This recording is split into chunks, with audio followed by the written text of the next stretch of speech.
Did you know that challenges in growing or expanding your wealth can be due to unhealed trauma? And before you say, I don't have trauma, I had a good childhood, let me explain.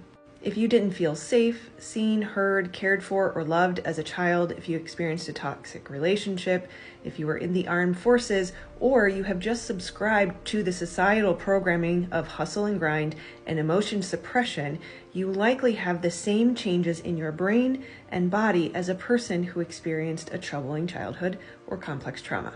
So what does that have to do with wealth expansion? Oftentimes people are looking for, what is my limiting belief around money?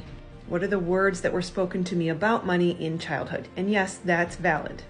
But many times the block is not specifically related to or directly related to money.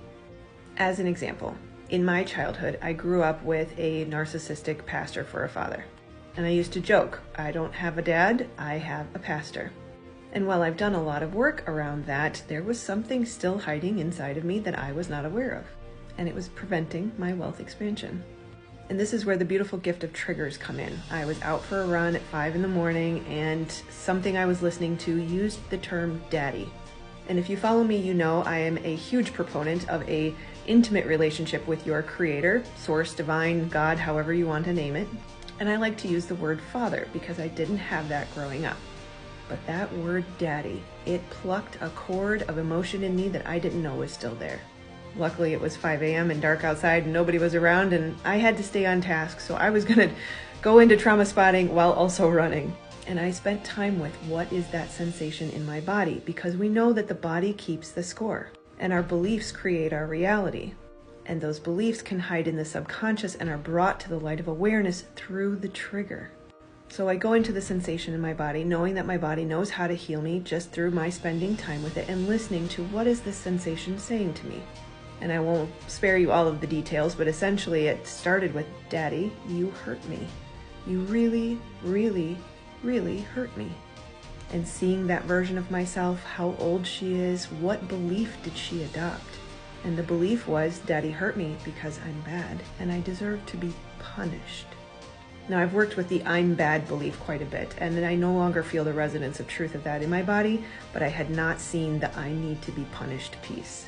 And looking back at my childhood, there was a lot of punishment. I was called a sinner, shameful, told I should feel guilty, lots of timeouts, spankings, disciplinary measures of all sorts. Not to mention a physically violent stepfather later in life. And so they say we take on the voice of our abuser. And again, if the abuse word kind of rubs you the wrong way, this is not about victimhood. This is just about recognizing that we take on the voice of those people who were in our early childhood or toxic relationship, etc. So that was not my voice, but it was a belief that was living inside of my body and subconscious that was preventing me from expanding my wealth, because there was a part of me that was self-sabotaging and believing that I needed to be punished. So the good news is when you spend time with that in the body closes the stress response. You work with that little girl. She starts to let go of that and recognize those are not her words. And if you ask her, she'll tell you, he, she, depending on who you are, that it's not true. They'll tell you what you really believe about yourself. And then that becomes the new belief that is implanted in the subconscious. So if you struggle with wealth expansion or you struggle with self-sabotage, you might want to look at, where do you hold a belief that you don't deserve it or that you need to be punished? And sometimes we have to wait on the gift of the trigger that life will bring to us so that we can find that open stress response in the body, get into the body, and allow the subconscious to come forward. So start by asking God, Source, Divine Creator, or Rose by any other name, still smells as sweet. Ask for the guidance towards the issue that is getting in the way, and then know that when you get triggered or tested, that is the gift that is showing you where you need to do the work. Essentially, where you are not free.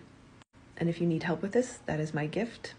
I am humbled to have received the gift of trauma spotting from a divine download, and dare I say I'm actually kind of good at it.